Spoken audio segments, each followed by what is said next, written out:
Illabtigha'a wajhi rabbil a'la, dia melakukan itu semua berharap pahala, berharap pemberian dari Allah Subhanahu wa taala, berharap ridhonya Allah, berharap keselamatan di negeri akhirat, berharap kita bisa dikumpul baginda Nabi besar Muhammad sallallahu alaihi wasallam. Wala saufa yarda. Orang yang seperti ini akan mendapatkan keridhaan dari Allah Subhanahu wa taala. Dia akan mendapatkan kepuasan, dia akan mendapatkan hati yang ridha dimanapun saja dia berada. Tentang sahabat Abu Dujanah. Jadi teman-teman, Abu Dujanah itu loh, kalau habis selesai sholat subuh tuh buru-buru. Sahabat ngaduin kepada Nabi, kenapa kok dia buru-buru begitu habis selesai salam dari sholat berjamaah langsung kabur. Dipanggil sama Nabi, kenapa ente Abu Dujanah begitu? Kenapa nih kamu seperti itu?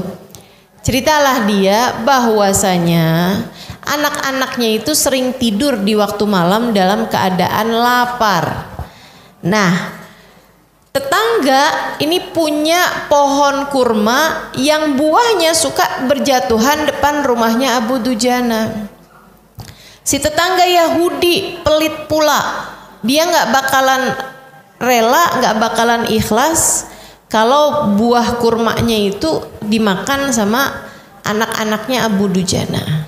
Kalau Abu Dujanah nungguin ampe terang, ampe selesai Nabi Muhammad baca-baca zikir, baca-baca doa segala macem, itu suka nggak keburu anak-anaknya bangun kemudian mungutin buah yang jatuh. Jadi Abu Dujanah berusaha untuk duluin anaknya, jangan sampai anaknya udah keburu bangun, dia udah ngambilin duluan buah-buah kurma yang jatuh, kasihin ke rumah sebelah, jadi anaknya aman dari memakan yang bukan haknya, yang bukan miliknya.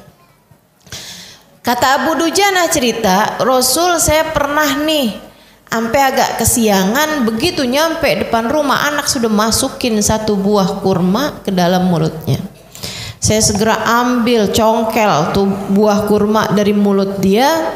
Saya bilang sebelumnya, kah keluarin gitu. Kalau kita ngomongnya gimana tuh? Lepehin gitu kan. Iya, tapi anak saya nggak mau, jadilah saya masukin tangan saya ke mulut anak saya congkel buah itu jangan sampai masuk ke dalam mulut anak saya. Sambil saya bilang dengan hati yang remuk redam, saya bilang, nak keluarin nak. Ayah tidak peduli apa yang kamu mau lakukan kepada ayah, akan tetapi nak, jangan sampai masuk makanan haram dalam perutmu. Kemudian kamu bilang di akhirat, ya Allah, saya makan makanan haram karena ayah saya tidak bisa memberi kepada saya makanan halal. Jangan permalukan ayah di akhirat nanti. Anak saya pun nangis setelah ia melepehkan atau membuang ya kurma tersebut itu.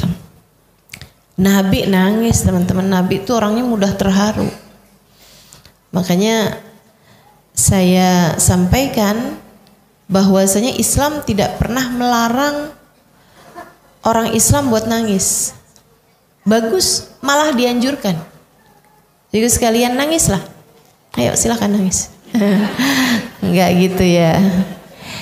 Katanya Imam Al-Haddad dalam kitabnya, ibki fa illam tabki fatabaki. Nah, itu ada bahasanya begitu tuh. Di dalam kitab Nasaih Diniyah atau Risalah Muawanah. Itu katanya Imam Al-Haddad, nangislah kamu. Di waktu malam ingat dosa-dosa, nangis. Kata beliau, fa ilam tabki, kalau kamu nggak bisa nangis, fatabaki, nangisin aja, tangisin, gitu kan? Gimana caranya nangisin? Ingat bahwa dosa kamu itu pantas untuk membuat kamu kalau nggak diridhoi Allah dimurkai sama Allah Subhanahu Wa Taala. Kalau nggak dapat ampunan, nih kamu nih pantas buat masuk neraka gitu. Kalau kamu nggak bisa nangis juga, nangisin diri kamu yang nggak bisa nangis. Tangis-tangisin tuh diri kamu tuh, kok bisa sampai segitu keras hatinya, gitu kata beliau. Ya, mari kita lihat tuh Nabi Muhammad baka, tukang nangis, suka nangis, nangisan. Nabi Muhammad tuh nangisan. Sayyidina Abu Bakar nangisan, Sayyidina Umar nangisan, Sayyidina Uthman, Sayyidina Ali, gitu ya. Nah, ini saya sampaikan agar tidak ada kerancuan di masyarakat kita tentang kayak yang kita nih ya, suka ngelihat anak kita nangis, kita nggak bolehin. Jangan nangis nak, gitu kan. Laki-laki kok nangis? Kita suka larang anak kita buat nangis. Anak perempuan juga, jangan nangis, malu. Dari kecil tuh kita kayak memberikan statement bahwa nangis itu sesuatu hal yang memalukan gitu. Padahal nggak begitu mestinya. Kamu kalau ngelihat anak kamu nangis, nggak apa-apa, biarin aja gitu. Itu adalah luapan emosi.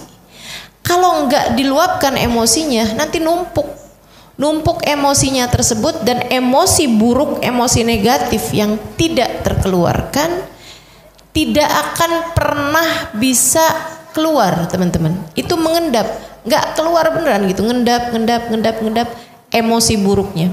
Nah nanti tuh udah tua-tuaan gitu kan, udah dewasa, kamu akhirnya jadi orang yang dikit-dikit sedih, dikit-dikit sumpah, marah gitu, gampangan marah. Makanya ada istri gitu kan, bisa gampang marahnya padahal untuk hal-hal yang nggak semestinya bikin marah gitu. Ngelihat suaminya sisiran dia marah, ngelihat suaminya pakai minyak wangi dia marah, suaminya bingung aja gitu kan. Cuman sekedar numpahin apa, suaminya udah marah nyampe kayak apa gitu. Itu teman-teman saudara sekalian, kadang-kadang nih si istrinya udah bilang, kamu kok cuman perkara segitu aja bisa marahnya kayak begitu gitu. Iya, kenapa ya? Saya kok gampangan marah, kenapa ya? Nah ini teman-teman saya sekalian, seringkali disebabkan luka masa lalu yang tertimbun. Memorinya itu terkumpul hal-hal negatif gitu. Nah gimana caranya biar nggak terkumpul dengan hal-hal yang negatif? Dikeluarinnya berupa apa? Dari dulu sampai sekarang tuh nggak ada yang lebih bisa membersihkan daripada air mata.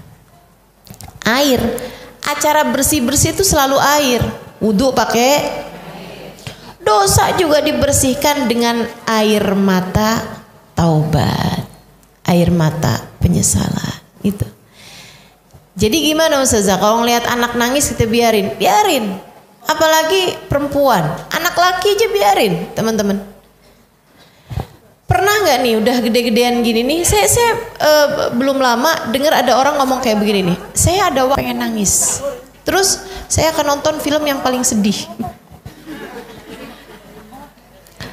Saya pun nangis dan saya pun jadi lega.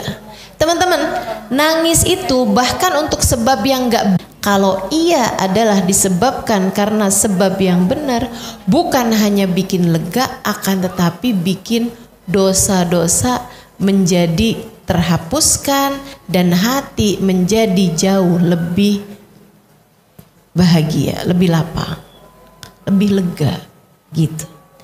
Jadi saudaraku sekalian yang saya muliakan, itu menangislah dengan sebab-sebab yang benar. Ajarin anak untuk mulai nangis dengan sebab yang benar gitu.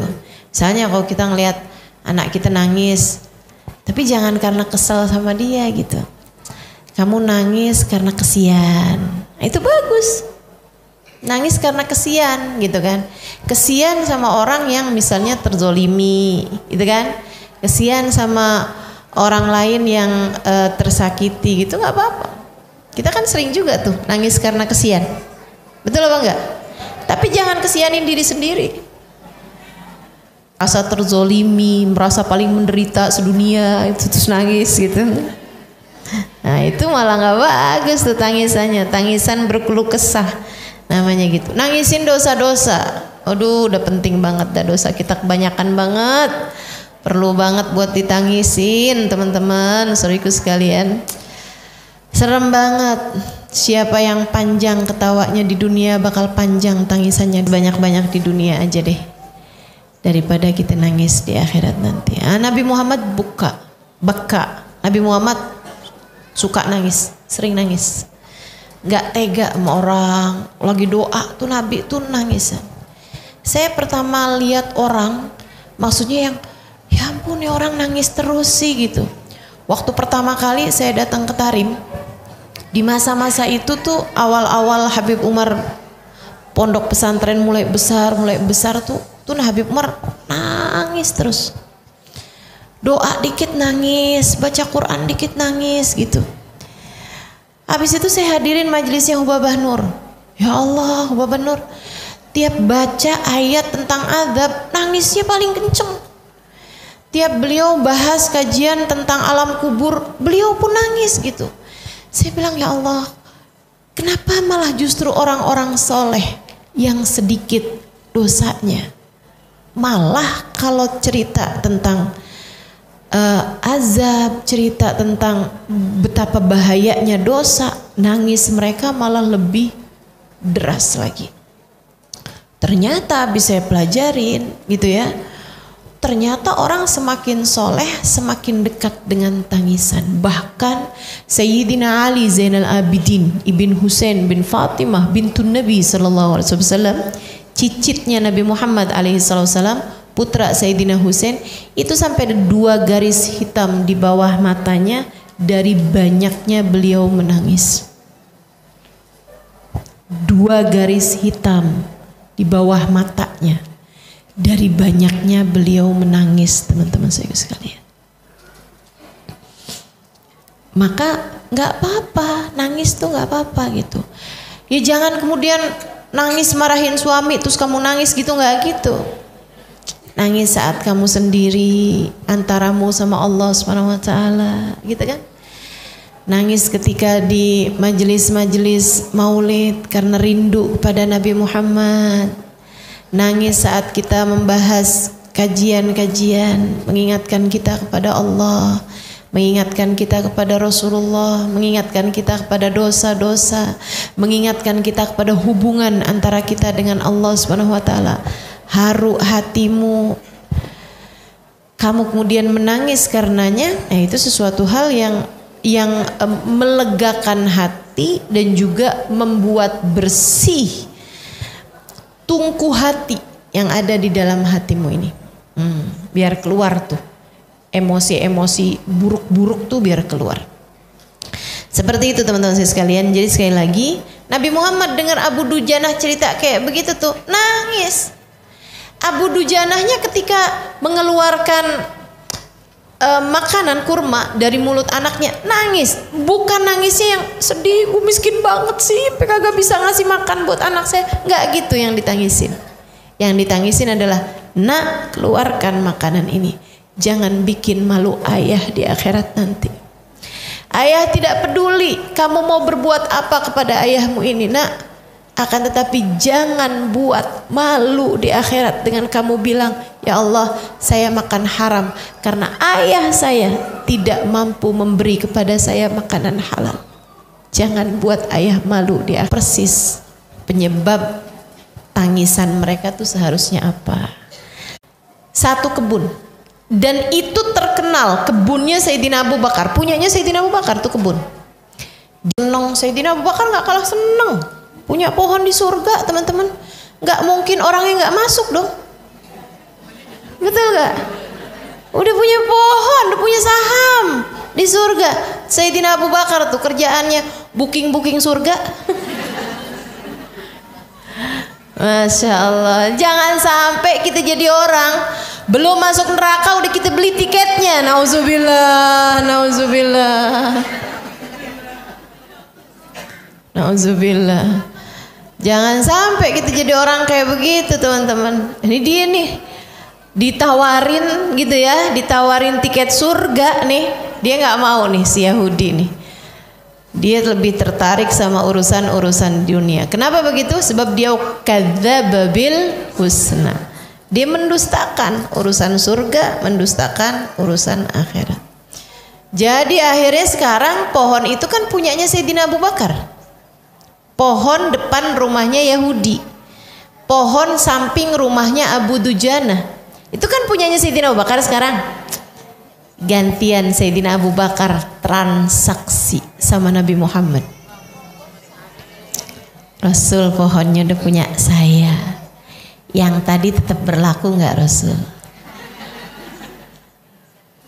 Kata Nabi Muhammad, saya beli pohonmu wahai Abu Bakar, depan rumah Abu Dujanah, dengan pohon yang tadi telah saya sifati. Sayyidina Abu Bakar pegang tangan Nabi sambil bilang, saya jual wahai Rasulullah.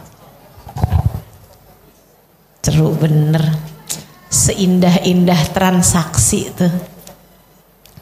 Emang gak salah Nabi Muhammad tuh cerita tentang Sayyidina Abu Bakar, teman-teman.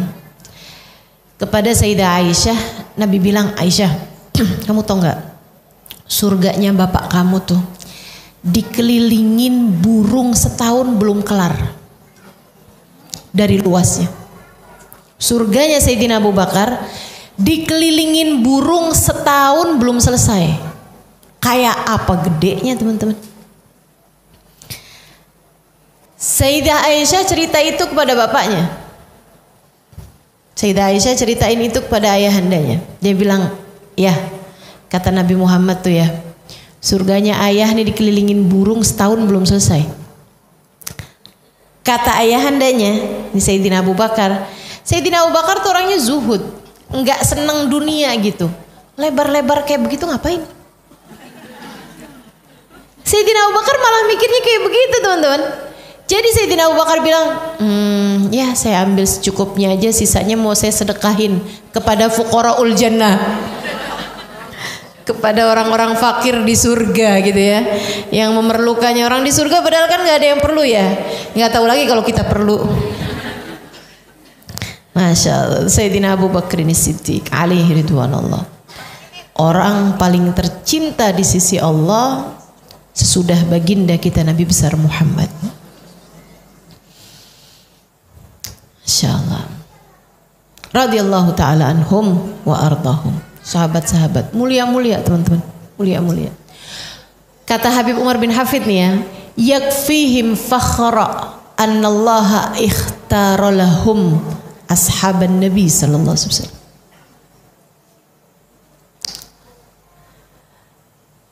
Laisa ana wala anta. Kata Habib Umar bin Hafid, cukup kemuliaan para sahabat bahwa Allah memilih mereka sebagai sahabatnya Nabi Muhammad. Bukan saya, bukan kamu, bukan bapak kita, bukan kakek kita. Yang dipilih jadi sahabatnya manusia terbaik mereka. Makanya jangan berani ngomong apa-apa yang gak benar tentang para sahabat Nabi Muhammad. Apalagi kelasnya Sayyidina Abu Bakar, kelasnya Sayyidina Umar, Sayyidina Uthman, Sayyidina Ali. Jangan berani-berani ngomong sesuatu hal yang buruk tentang mereka, teman-teman. Yang nyesel kamu, yang sakit kamu, yang celaka kamu, orang yang ngomong sesuatu hal yang tidak baik tentang para sahabat Nabi Muhammad SAW. Hati-hati. Emang ada ustazah? Ada. Ada.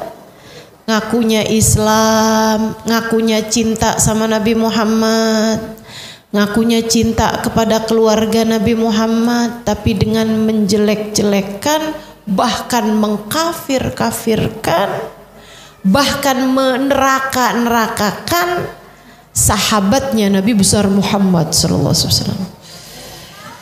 Aduh, ngeri bener, melaknat-laknat sahabat Nabi besar Muhammad sallallahu alaihi wasallam. Kamu ngerjain dosa yang lain aja deh.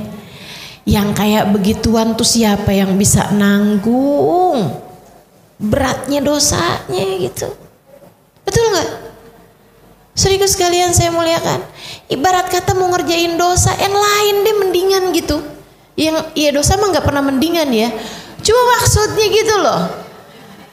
Masih ngarepin ampunannya tuh kayak dekat gitu. Tapi kalau kayak begitu modelnya, orang tercinta di sisi Allah, yang bahkan Allah jadikan sahabat Nabi Muhammad dukungan terbesar dari mereka pada masa tersebut. Lah kamu jelek-jelekin gitu kan? Kamu bermasalah sama sahabat Nabi dan kamu bermasalah sama yang disahabatin sama sahabat tersebut. Siapa? Nabi besar Muhammad sallallahu alaihi wasallam.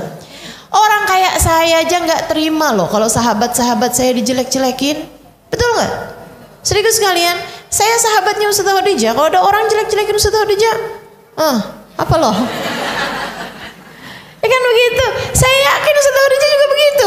Betul nggak Ustazah? Kalau misalnya saya dijelek-jelekin gitu, apa sih Halimah? Tampil depan dia. Jangan macem-macem kan begitu ya. Ini baru sekedar saya loh, baru sekedar Ustazah Khadijah. Bagaimana dengan Nabi besar Muhammad? Perjuangan pada masa tersebut bukan mudah teman-teman. Perjuangan pada masa tersebut bukan mudah, taruhannya nyawa. Walaulahum, andai enggak karena para sahabat-sahabat Nabi Muhammad, pastilah gitu kan, Nabi Muhammad tidak bisa begitu berjaya. Didukungnya kan sama para sahabat Nabi Muhammad, sama istri Nabi Muhammad, sama keluarga Nabi Muhammad gitu kan. Nah itu mereka lah Allah telah memilih mereka sebagai sahabat Nabi Muhammad. Yakfihim fakhra, cukup kebanggaan bagi mereka. Allah telah memilih mereka sebagai sahabatnya Nabi Muhammad sallallahu alaihi wasallam. Bukan saya, bukan kamu. Andai mulia mungkin kita nih yang dipilih jadi sahabat Nabi. Tapi kan enggak. Yang dipilih Sayyidina Abu Bakar, yang dipilih Sayyidina Umar, yang dipilih Sayyidina Utsman, Sayyidina Ali, para sahabat-sahabat yang lain. Mudah-mudahan kita bisa jadi orang-orang yang menempatkan ajaran sesuai dengan kenyataan. Kita bisa beriman dengan sesuatu hal sesuai dengan fakta yang ada. Sesuai dengan kenyataan yang ada, kita muliakan orang-orang yang dimuliakan oleh Allah Subhanahu wa ta'ala dan Rasulnya. Insya Allah, amin ya rabbal. Menjadi pengikut ahli sunnah wal jamaah birahmatika ya arhamar rahimin. Gitu ya. Nah, jadi itu ceritanya seperti itu teman-teman. Pulang nih pada girang semua nih. Ceritanya tuh masih ada endingnya tuh. Pulang pada senang semua. Si Yahudi senang, Abu Dujanah senang, Sayyidina Abu Bakar senang, Nabi Muhammad senang. Yahudi senangnya karena urusan dunia. Oh, untung gede nih gue nih, untung gede nih. Hati-hati teman-teman. Kalau kamu bahagianya cuman karena mendapatkan keuntungan-keuntungan duniawi, nggak beda kamu kesenangannya dibandingkan dengan kesenangannya Yahudi. Kalau senang tuh kesenangannya yang kayak Sayyidina Abu Dujanah misalnya, alhamdulillah ya Allah sekarang nih pohonnya udah punyanya Nabi, dan Nabi kemudian menyerahkan itu kepada Abu Dujanah. Abu Dujanah, pohon itu sekarang udah punya saya beli dari Sayyidina Abu Bakar.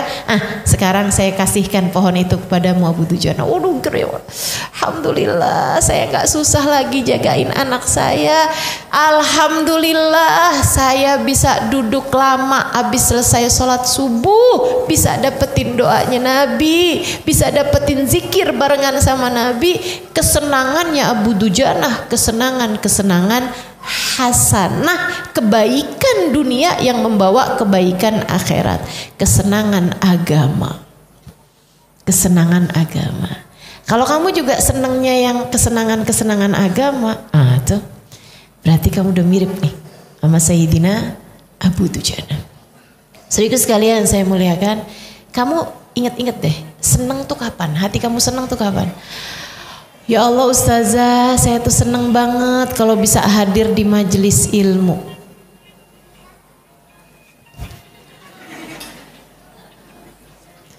Gak apa-apa Bu, kita maklum. Ibu-ibu saya sekalian, Ustazah saya seneng kalau duduk di kajian Ustazah. Bahagia rasanya hati saya kayak adem gitu Ustazah. Dengerin kajian, tuh kamu mirip tuh. Saya senang banget Ustazah kalau bisa sholawatan bareng, kalau bisa maulidan bareng, ya Allah senang banget. Kalau udah libur kelamaan tuh kapan dia pun. Kenapa tuh Ustazah Halimah di luar kota mulu?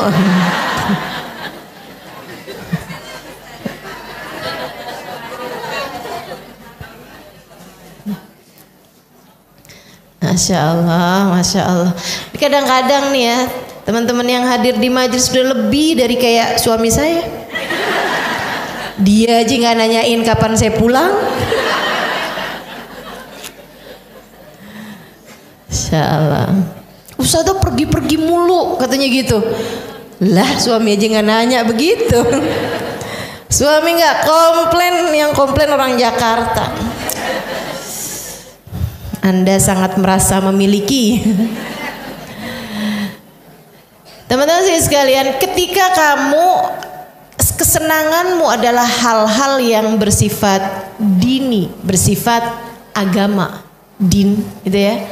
Berarti kamu punya kesenangan yang sudah mirip dengan kesenangannya para hamba-hamba terkasih, tercinta di sisi Allah.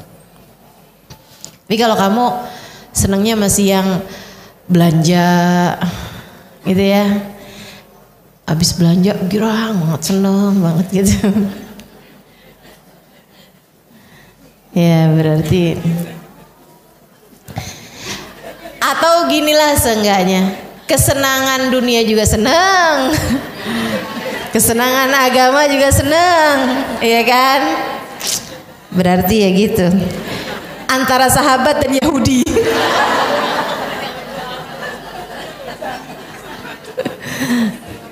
Khair insyaallah.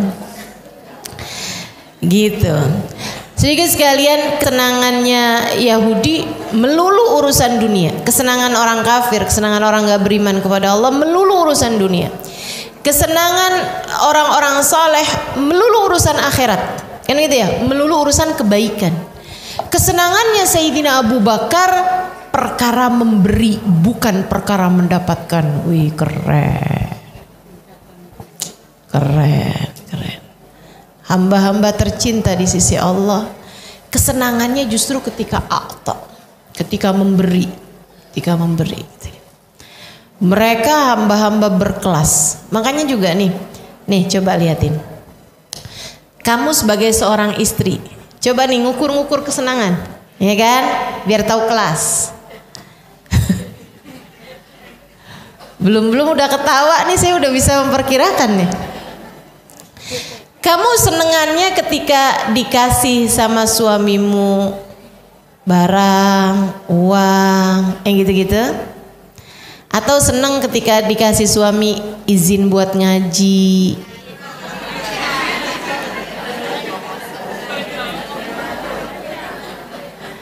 Kayak gitu ya? Atau malah justru kesenangan kamu itu ketika kamu bisa memberikan sesuatu kepada suamimu? Itu lebih tinggi lagi. Senangnya malah kalau dia habis ngasih sesuatu sama suaminya, bikinin makanan kesukaan dia, atau nyenengin hati dia, habis doain dia, habis pokoknya sesuatu yang sifatnya pemberian. Itu buat tahu kelas tuh ya. Ustazah saya masih yang nomor 1, nomor 2. Iya nggak apa-apa, kan orang belajar terus. Lah kalau kesenangannya Nabi Muhammad, rahmatan lil alamin. Nabi itu semakin memberi kasih sayang kepada umat, semakin menjadi rahmat buat umat, tuh semakin beliau bahagia. Nabi itu senengnya kalau umatnya pada seneng. Nabi itu senengnya kalau umatnya pada bahagia. Makanya emang kalau ditanya apa sih cita-cita Nabi Muhammad? Cita-cita Nabi Muhammad yang tertinggi adalah keselamatan umatnya. Dan itu akan diperjuangkan oleh beliau sampai di titik yang penghabisan. Masya Allah, sallallahu alaihi. Nah, Allah cerita nih di ayat ini nih tentang macam-macamnya orang tadi ini nih. Kata Allah, inna sa'yakum lasyatta. Usaha kalian nih, kerjaan kalian memang macam-macam ya. Ada yang begitu Nus Yahudi, ada yang begitu Sayyidina Abu Bakar, Sayyidina Abu Dujana, Sayyidina Muhammad sallallahu alaihi wasallam. Ada yang begitu, ada yang kayak Yahudi nih. Yahudi sama bininya gitu kan, Yahudi sama keluarganya kayak gitu semuanya tuh modelannya tuh. Kita untung gede nih hari ini nih, pohon kita nih atuk nih dibeli sama Abu Bakar tuh dengan kebunnya dia tuh. Gitu kan. Wah, kamu memang suami yang brilian, kamu memang suami yang paling saya sayangin gitu kan. Teman-teman sekalian, abis itu si Yahudi masih bilang lagi, emang dasar nih ya, dasar orang kalau udah hatinya penuh dengan dunia-dunia tuh nggak pernah puas-puasnya. Dia ngomong kayak gini, mana pohon di depan rumah kita lagi, nanti pokoknya tiap hari yang matang-matang kita ambilin duluan dah sebelum si Abu Dujana gitu kan. Tamak udah dapat satu kebun, pohon dia atuk masih juga di perhitungan. Subhanallah. Abu Dujanahnya juga girang, alhamdulillah nih, seneng bener nih. Malam itu juga Nabi Muhammad berdoa, dikasih tahu sama malaikat Jibril.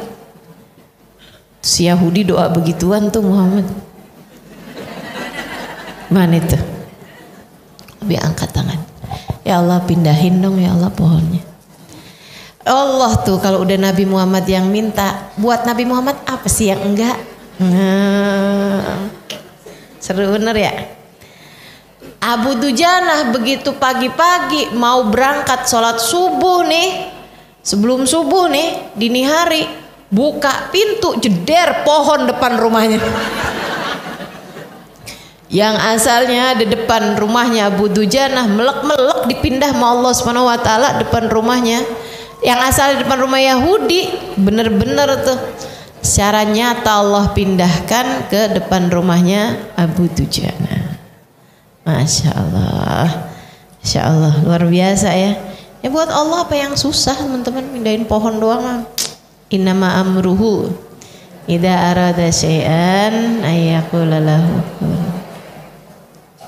Makanya nggak usah ragu-ragu kalau urusan rezeki tuh udah nggak usah nyibukin hati doang, padahal semuanya udah jadi sesuatu yang kecatat di sisi Allah Subhanahu wa taala, udah lengkap catatannya semuanya. Itu kamu marah-marah, ngomel-ngomel, ngata-ngatain gini gitu, nggak nambahin rezeki kamu, nggak ngurangin juga. Nggak nambahin rezeki kamu, nggak ngurangin rezekinya orang. Jadi ngapain buang-buang waktu. Mendingan duduk di majelis, dengerin kajian, bikin kita ngerti caranya berpikir tentang Allah Subhanahu wa taala, tentang Rasulullah, tentang orang-orang saleh. Mudah-mudahan kita bisa mengikuti jalan mereka. Inna sa'yakum lasyatta. Urusan kalian memang beda-beda banget ya, usaha kalian, kerjaan kalian, sa'i kalian, yang kalian jeripayahkan, yang kalian susah-susahkan tuh emang macem-macem. Kata Allah nih gitu. Ada yang modelannya gitu, ada yang modelannya gitu nih hamba-hambaku nih. Sa'yakum lasyatta. Usaha kalian berbeda-beda. Fa amman a'ta wattaqa. Ada yang kayak Sayyidina Abu Bakar, a'ta. Ada yang kayak Nabi Muhammad, a'ta. Selalu memberi. Wattaqa, dia takut sama Allah, dia takwa kepada Allah Subhanahu wa taala, ngikuti jalannya Allah, menjauhi semua larangannya Allah. Saddaqa bil husna, dan dia mempercayai dengan adanya balasan akhirat yaitu surga. Fasanuyassiruhu lil yusra, kami akan selalu mudahkan jalan menuju surga. Sehingga sekalian saya muliakan, kamu nggak usah susah-susah nih, ayat ini nih kamu jadikan sebagai prinsip dalam kehidupan. Kamu jangan pernah mikir suami nih ngasih rezeki dikit banget, saya tuntut dan nih selalu akan saya tuntut. Setiap dikasih kurang bang, ininya belum bang. Waduh, udah deh tuh. Kamu tuh jadi orang laki, kenapa sih nggak bisa begini, nggak bisa begitu? Tuh yang kayak begituan tuh, tambah susah jalannya teman-teman, tambah susah. Ayat ini mengatakan seperti itu. Fasanuyassiruhu lil usra. Semakin kamu tuntut, semakin kamu persulit kehidupan dunia ini, kamu akan tambah semakin sulit. Mestinya kayak gimana ya Allah kalau biar kita fasanuyassiruhu lil yusra, biar kita digampangin urusan-urusan kehidupan nih, urusan rezeki gampang, urusan belajar gampang, urusan sama orang-orang di rumah semuanya jadi rapi, harmonis, bagus semuanya, gitu ya. Urusan hati juga enak semuanya, gampang semuanya. Kamu pengen kayak begitu? Atau wattaqo saddaqa bil husna. Dah itu aja. Selalulah berpikir untuk memberi.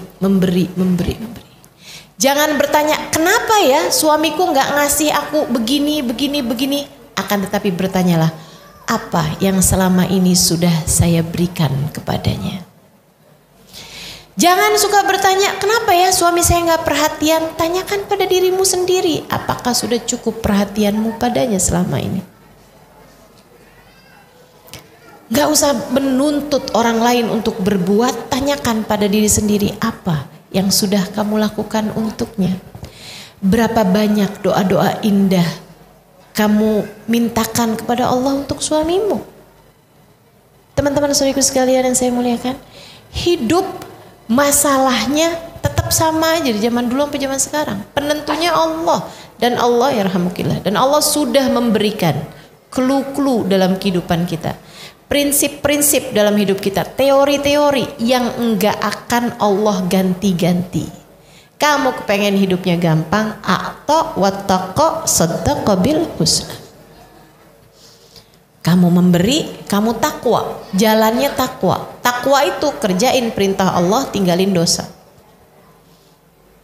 Jalanin perintah Allah, tinggalin dosa-dosa. Wasaddaqa bil husna, yang percaya sama akhirat. Pokoknya gitu, mikirnya akhirat aja gitu. Ini kalau saya buat gini, nanti akhirat saya kayak gimana ya? Saya buat gini, akhirat saya gimana ya? Gitu. Kalau kayak begitu, wasanuyassiruhu lil yusra, kamu selalu akan diberi kemudahan. Kemudahan semua hidupnya. Ngadepin anak gampang, ngadepin suami gampang, ngadepin orang tua gampang, ngadepin saudara-saudara gampang, urusan sama temen bagus, urusan sama tetangga bagus, urusan sama siapa-siapa bagus. Gitu. Itu kok caranya, udah nggak mungkin ada cara. Maha benar Allah dengan segala firman-Nya. Wa amma man bakhila wastaghna. Nah, ada nih bangsanya si Yahudi nih. Bakhil, perhitungan banget. Suruh ngeluarin duit, suruh sedekah kayak disuruh ngeluarin separuh nyawa.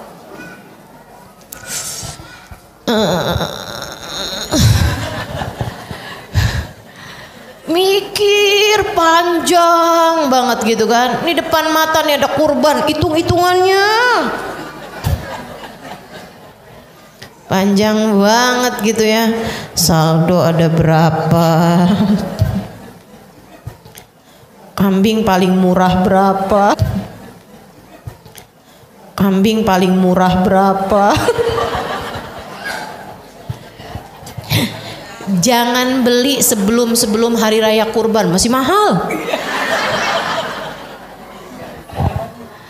Ntar tuh kalau habis lebaran kurban selesai, sehari 2 hari, tuh kita baru tawar-tawaran ame pedagangnya gitu ya. Yang sampai orangnya tuh, si pedagangnya tuh, Pak, daripada Pak Bapak bawa lagi barang Bapak nih Pak, kemana coba Pak? Bapak mah perlu lagi transportasi ini itu pas segala macam. Jadi berapa nih Pak nih? 3 juta Neng. Jangan 3 juta Pak, mahal Pak, daripada Bapak bawa pulang lagi. Jangan dah Pak, jangan 3 juta Pak, gitu kan. Berapa Neng? 500.000. Innalillahi wa inna ilaihi rajiun. Ya Allah, ya Allah, ya Allah. Wa amma man bakhila wastaghna. Ini saya kasih tahu ibu-ibu, kepelitan-kepelitan yang lumrah di masyarakat kita, terutama lumrah sepertinya bagimu juga. Kamu suka nawar ikan,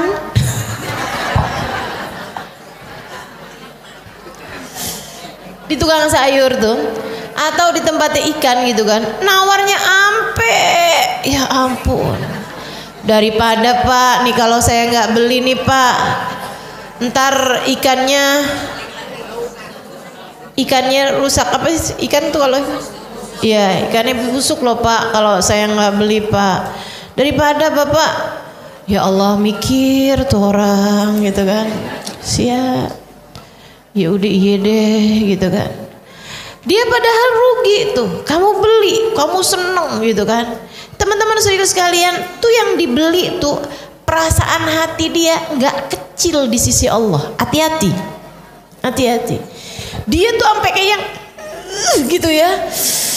Saya belinya aja nggak segitu, tapi daripada pulang bawa barang basi, saya rugi gitu kan. Ya udah deh, saya jual aja deh gitu. Dia pedih hatinya teman-teman. Kepedihan hati dia tuh nggak kecil di sisi Allah. Hati-hati nih, hati-hati. Hati-hati. Kamu ngerasanya kayak nggak bikin dosa gitu, padahal kamu dolim. Saudaraku sekalian, kamu dolim. Kalau kamu beli rumah ditawar, kalau kamu beli mobil silahkan tawar, kamu beli motor silahkan tawar, ya kan ya? Beli ikan, beli pisang, kamu tawar, beli sayur, beli cabai, nawar nyampe per biji. Ulah siapa tuh? Rahmati setiap hamba-hamba Allah Subhanahu wa taala. Insya jangan termasuk yang kayak begini, mambakhila wastaghna, pelit dan dia merasa sombong, nah gitu kan, kadzdzaba bil husna, dia tentu murah teman-teman. Yang bisa dibeli selalu murah. Suatu tuh kalau bisa dibeli masih murah. Kamu jangan ngarepin nih ya, saya sedekah biar nanti balik lagi, biar nanti duit saya tambah banyak. Katanya kalau kita sedekah duitnya ntar tambah banyak loh. Nah itu kamu memberi sesuatu dengan berharap balasan yang ada nominalnya, iya kan? Yang ada tempatnya gitu. Uang tempatnya di mana? Bank. Kan ada tempatnya gitu kan? Sedikit sekalian saya muliakan, jangan misalnya nih kamu berbuat baik sama anak-anak kamu gitu ya, biar dia nanti ngurusin saya di masa tua, biar nanti dia bisa beliin saya ini, biar nanti bisa, kamu ngarepin uang dari anak-anak kamu gitu. Jangan juga misalnya kayak begini nih, saya baikin suami saya nih biar dia transfernya lancar, biar dia, saya masakin yang enak ini apa, biar dia begini, biar dia begitu. Sesuatu yang ada tokonya, biar dia beliin saya tas, biar dia beliin saya barang-barang. Ada tokonya apa nggak ada tokonya? Ada, teman-teman saya sekalian.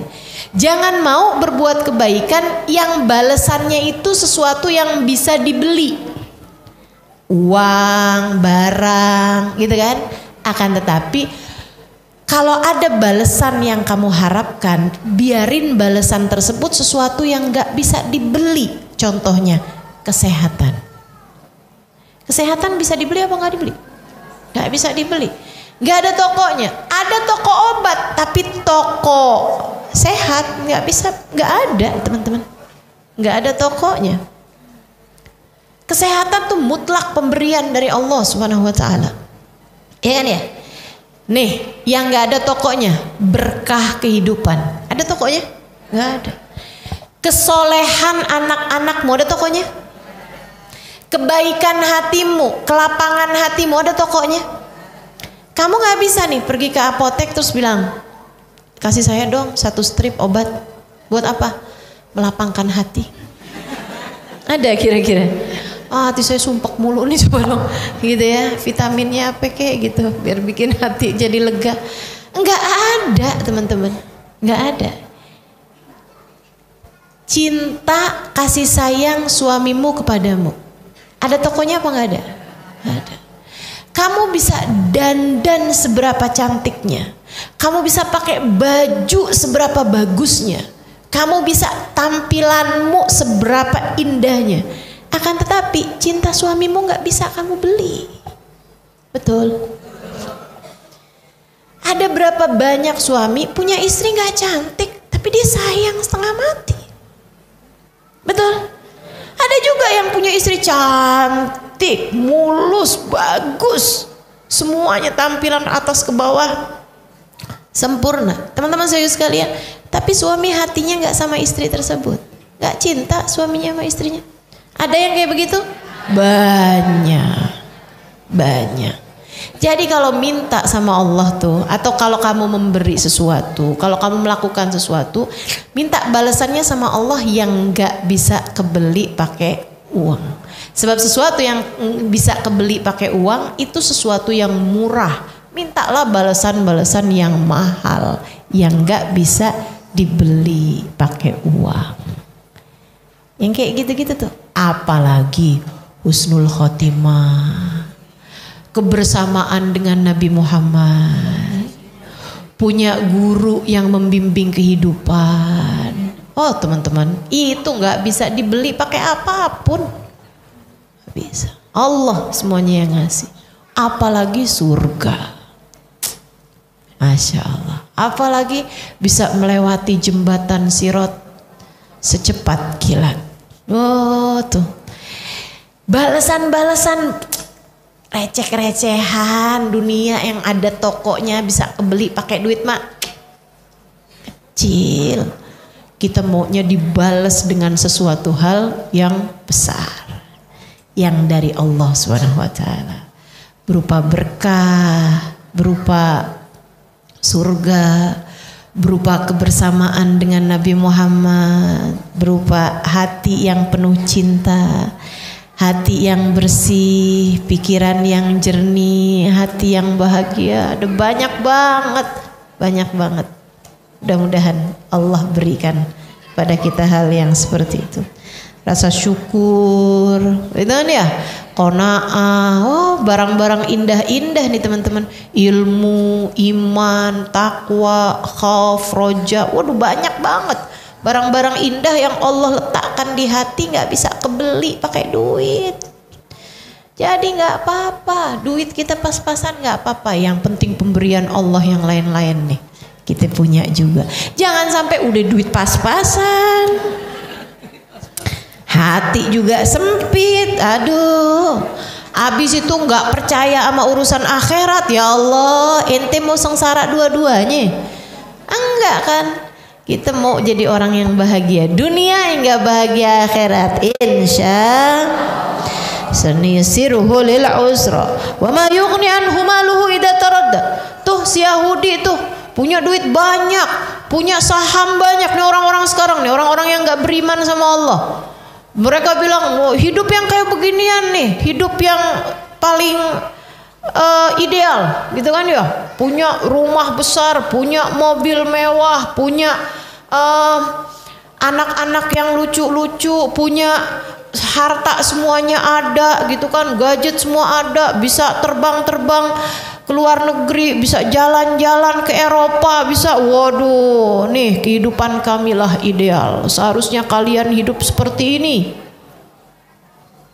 Emang iya? Agak tuh yang pada ngomong-ngomong kayak begitu. Saya kalau ketemu sama mereka, mereka ceritanya penderitaan juga. Gak sebegitu senengnya hidup mereka teman-teman. Gak sebegitu senengnya juga hidupnya orang yang punya banyak duit gitu kan. Tanyain aja gitu, wah sekarang udah punya banyak duit nih, enak dong hidupnya. Enggak juga ternyata. Ustazah doain suami saya, Ustazah doain anak saya. Gak gitu ternyata. Dunia mah segitu-gitu aja teman-teman. Asli dunia tuh kesenangannya segitu-gitu aja. Antara punya duit banyak sama gak punya duit atau punya duit sedikit tuh kesenangannya sama-sama aja. Allah tuh udah kasih ya, kesenangan sama makanan itu bukan tergantung sama mahalnya harga makanan, tapi tergantung sama rasa lapar. Lauk paling enak tuh lapar, betul nggak? Nih kalau lagi puasa nih, waduh, ketemu es teh manis di waktu maghrib, dunia serasa surga. Iya nggak? Ya ampun.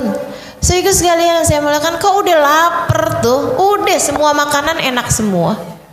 Semua rasa makanan enak semua, tapi selebihnya hati lagi sumpek gitu kan, makanan rasanya nggak ada enak-enaknya. Padahal udah beli makanan paling enak, makanan paling mahal, nggak ada enak-enaknya. Jadi emang kesenangan tuh, senangan makanan letaknya ada pada rasa lapar dan hati yang lapang gitu. Tidur paling enak beralaskan ngantuk. Nih ibu-ibu di pengajian nih di pojokan,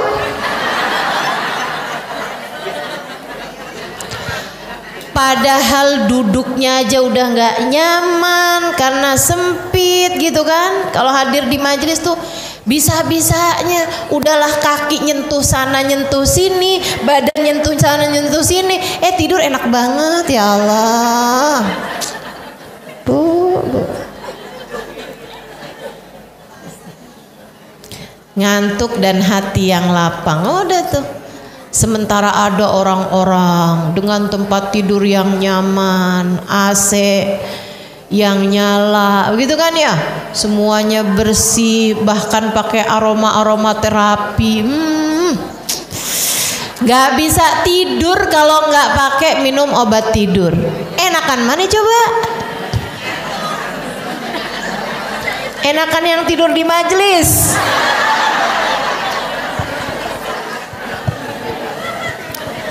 Saya tahu kok, makanya saya emang nggak pernah sakit hati kalau ada orang tidur di majelis. Apa? Seneng aja orang lagi dapat nikmat masa kita sakit hati. Hasut namanya itu. Hasut ya. Saya malah kesel kalau ada yang ngobrol di majelis, itu iya. Karena mengganggu konsentrasi orang lain, mengganggu konsentrasi saya. Karena saya punya telinga nih cukup peka teman-teman sekalian. Jadinya gampang terdistrak, gampang terpengaruh, teralihkan kok dengar suara-suara orang berisik gitu, orang ngobrol gitu. Tapi kalau ada orang tidur silakan ya, silakan. Silakan. Inna alaina lal huda. Kata Allah, petunjuk tuh semuanya punyanya kita. Punya Allah Subhanahu wa taala. Milik kamilah petunjuk. Maka teman-teman saya sekalian, mintalah selalu petunjuk dari Allah Subhanahu wa taala. Semoga Allah memberikan jalan hidayah senantiasa kepada kita insyaallah. Ya, jadi jangan sakit hati kalau ada orang bilang semoga kamu diberi hidayah. Amin. Gitu. Kita nih dalam hidup perlu banyak hidayah. Hidayah buat sholat duhur nanti. Perlu hidayah apa nggak perlu hidayah? Perlu. Habis selesai sholat duhur nggak langsung bangun baca zikir-zikir. Perlu hidayah apa nggak? Perlu. Perlu tuh. Gitu kan ya. Besok nih puasa. Sunnah puasa hari tarwiyah. Perlu hidayah apa nggak? Bisakah ada orang ngerjain puasa besok tanpa hidayah dari Allah? Nggak bisa. Dengan hidayah Allah Subhanahu wa taala, dengan taufik dan hidayah dari Allah Subhanahu wa taala, kita baru bisa mengerjakan petunjuk-petunjuknya Allah, mengerjakan ajaran agama ini. Makanya perlu hidayah terus-terusan. Itu sebabnya kenapa doa paling banyak kita minta kepada Allah adalah ihdinas siratal. Ya Allah, berikanlah hidayah kepada hamba-Mu ini hingga kami dapat menempuh jalan lurus-Mu ya Allah. Tuh. Diminta. Allah tuh nggak diminta aja suka ngasih, apalagi minta. Apalagi kalau diminta, insya Allah bakal dikasih. Cuman masalahnya kamu kadang-kadang mintanya yang lain-lain sih, gitu ya. Jangan minta sesuatu hal yang mungkin untuk kamu sesali. Nih pelajaran hidup nih. Jangan minta sesuatu hal yang mungkin untuk kamu sesali, teman-teman. Gini ya, ada seorang perempuan bilang sama saya, Ustazah doain dong biar suami saya betah di rumah. Suami saya Ustazah keluar mulu, jarang di rumah Ustazah, saya sampai kangen sama dia. Saya sampai bilang sama dia, saya ini punya suami tapi kayak gak punya suami. Saya bilang, Bu, enak juga loh suami di luar juga enak juga. Kamu jadi punya waktu yang lebih leluasa buat majelis apa segala. Tapi kan saya kepengen juga Ustazah kayak orang-orang. Oh iya. Doain Ustazah, iya. Fatihah gitu. Saya doain Fatihah, baca deh tuh Fatihah khusyuk gitu. Berapa bulan kemudian dia datang, Ustazah, suami saya diberhentiin dari pekerjaan. Di rumah mulu Ustazah.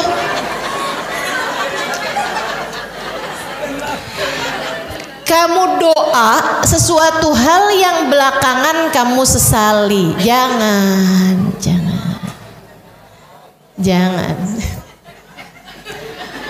Biarkan Allah memilihkan yang terbaik. Saya baru dapat pengalaman juga nih. Berapa tahun yang lalu pas masa pandemi 2020, umi saya sakit. Saya nggak tega lihat umi saya sakit. Saya doa. Umi saya sakit tulang waktu itu, di punggung beliau, di kaki beliau, suka bengkak. Saya nggak tega ngeliatnya. Jadi itu di bulan Ramadan tahun itu 2020. Saya kalau nggak tega lihat umi saya gitu sakit gitu, saya suka bilang gitu, umi saya tuh modelannya nggak yang cerita apa yang ngeluh tuh nggak gitu. Emang kadang-kadang ini juga ya bikin orang jadi tambah nggak tega gitu. Saya anaknya jadi tambah nggak tega liatnya. Jadinya tuh ya udah gitu, diam aja umi saya gitu kan, kayak ngerasain sakit gitu. Ntar kadang-kadang tuh saya bilang, Mi, saya gosokin ya gitu kan. Hal-hal yang seperti itulah gitu. Saya gosokin gitu, umi saya mau gitu. Sambil umi saya bilang, dan itu subhanallah masa pandemi teman-teman. Yang memang majelis semuanya ditutup. Masa Covid itu loh kemarin. Masa corona itu. Jadi kan memang majelis semuanya tutup. Jadilah saya ngurusin umi saya. Sampai umi saya tuh bilang kayak gini, ya Allah Nok, maafin umi. Ya, kata umi saya nih, kamu tuh biasanya pegang mic gitu, kamu biasanya pegang kitab gitu, sekarang malah kamu nih pegangin umi gitu kan. Saya bilang, ya Allah Mi, umi saya seneng kayak begini Mi, ini kayak mimpi saya yang tertunda gitu. Saya itu hidup 12 tahun jauh dari orang tua, mondok mulu. Habis 12 tahun mondok saya kawin, jauh juga dari orang tua. Jadi nggak pernah punya waktu lama bersama dengan umi saya. Subhanallah, sama Allah dikasih COVID. Jadi kan memang nggak bisa kemana-mana. Umi saya sakit, ya udah sekalian. Saya pun tungguin umi saya sampai berbulan-bulan. Saya bersama dengan beliau. Kata umi saya, kamu biasanya jadi ustazah, sekarang kamu jadi tukang pijitnya umi. Sekarang kamu jadi perawatnya umi. Saya bilang, ya Allah Mi, saya seneng banget Mi. Saya kepengen dari dulu bisa lama sama umi. Nah kadang-kadang di masa umi saya sakit saya doa saya tuh gini, ya Allah kesian lihat umi saya sakit, pindahin aja deh sakitnya sama saya, pindahin aja sakitnya sama saya. Saya nggak tahu apakah itu adalah doa yang mustajab atau enggak, tapi sekarang saya sakit tulang.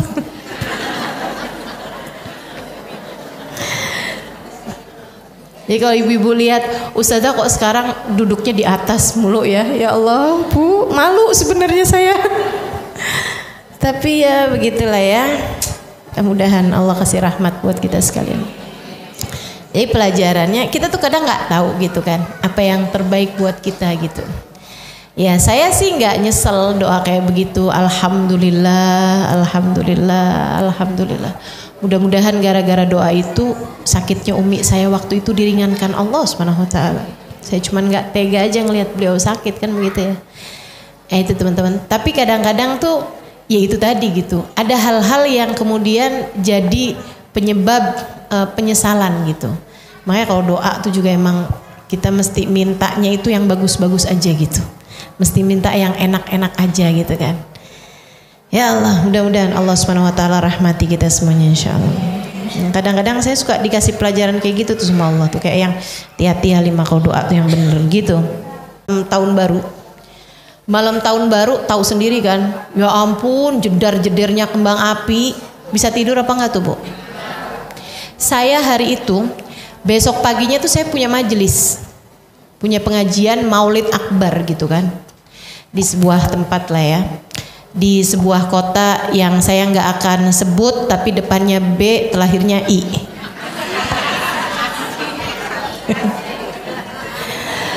Sehingga sekalian, iya.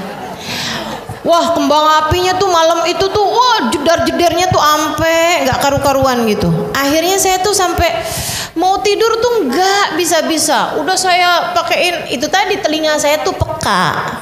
Itu dia masalahnya gitu kan. Saya udah pakein bantal, udah saya pakein apa gitu kan. Waduh, jedar di tebet kan kota. Jaksel. Ramenya tuh kembang api sampai kayak apaan tahu, ya Allah ya Allah. Akhirnya turun gerimis tuh udah mulai tuh agak-agak berkurang gitu kan. Nggak lama kemudian pas jam 12 waduh sampai nggak berhenti gitu kan.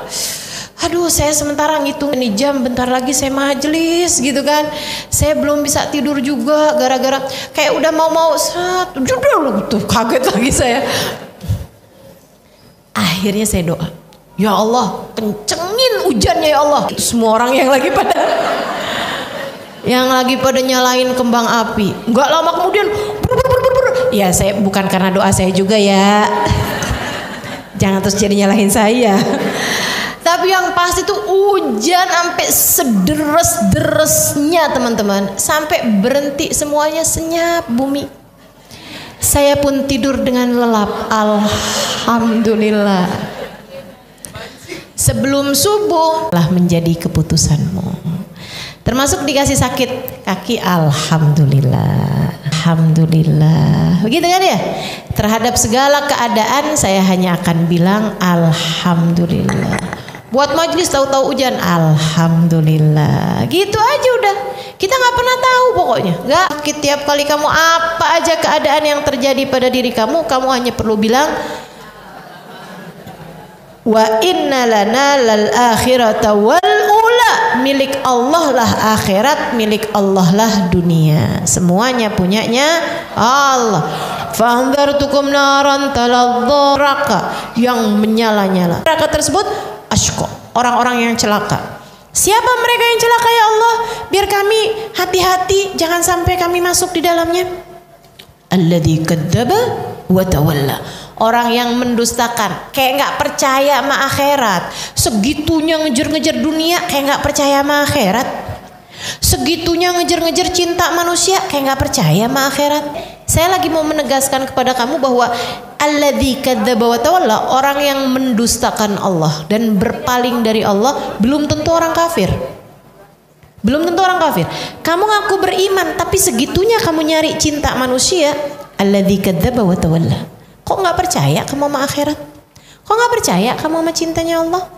Segitunya kamu kejar-kejar cinta suamimu, sampai segala hal-hal yang haram kamu jalanin hanya untuk menjadikan suamimu mencintaimu, sampai dosa-dosa kamu terjang semuanya, sampai segala muka kamu operasi plastik segala macem, cuman mau buat kejar cintanya manusia. Nggak gitu caranya, nggak gitu. Aku yang punya, kata Allah. Walal akhiratu khairul laka minal ula. Wa inna lana lal akhirata wal ula. Kami yang punya dunia, kami yang punya akhirat, kami yang semuanya punyanya Allah. Dia tahu hati manusia semua ada dalam genggaman Allah. Saya nggak akan maafin dia tuh seumur hidup. Allah, teman-teman, segitunya kamu benci orang itu? Yang terjadi kepadamu dengan izin Allah. Aku semua yang mengendalikan, kata Allah. Kenapa kamu bisa sampai nggak maafin orang tersebut? Orang aku yang mengendalikan kok. Aku yang ngatur, kata Allah. Nah, tuh jangan sampai kita termasuk di antara alladzi kadzdzaba mendustakan dan berpaling dari Allah Subhanahu wa taala. Wa sayajjannubuhal atqa. Nah, kita akan hindarin tuh neraka, kata Allah. Kami akan hindarkan untuk orang-orang yang bertakwa.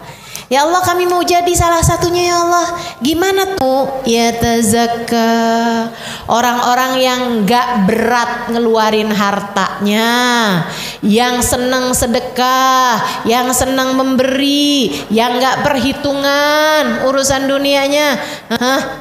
Tuh, yang bisa ngasih tuh, yang bisa ngasih, seneng ngasih-ngasih. Nah ini dia nih, aku akan hindarkan dia, jauhkan dia dari api nerakaku, kata Allah. Ladzi yu'ti malahu yatazakka. Dan dia ngasih juga dia sambil bersihin hatinya. Hatinya juga nggak yang nih gua nih yang ngasih nih. Gak gitu. Dia beriin hartanya sambil, ya Allah, harta ini milikmu, aku menyerahkannya kepadamu di jalanmu ya Allah. Gitu. Jadi orang-orang yang terhindar dari, kalau sedekah tuh kepada orang miskin, kalau memberi itu kepada siapapun, ngasih sama suami, kan nggak semuanya yang hadir majelis orang-orang yang memerlukan, ya kan ya gitu ya. Tapi kan itu namanya akto, memberi gitu, ngasih hadiah, gitu kan, ngasih aja gitu, sama orang tua dia ngasih, sama anak dia ngasih, sama saudara dia suka ngasih, yang dia pikir dia balas juga, dia ngasih itu bukan karena hendak membalas budi orang lain gitu, enggak. Illabtigha wajhi rabbil a'la, dia melakukan itu semua berharap pahala, berharap pemberian dari Allah Subhanahu wa taala, berharap ridhonya Allah, berharap keselamatan di negeri akhirat, berharap kita bisa dikumpul baginda Nabi besar Muhammad sallallahu alaihi wasallam. Wala saufa yarda. Orang yang seperti ini akan mendapatkan keridhaan dari Allah Subhanahu wa taala. Dia akan mendapatkan kepuasan, dia akan mendapatkan hati yang ridha dimanapun saja dia berada. Sadaqallahul azim wa barakallahu suruhun nabiyul wafiyul karim wa nahnu ala dzalika minasyahidin wasyakirin walhamdulillahi rabbil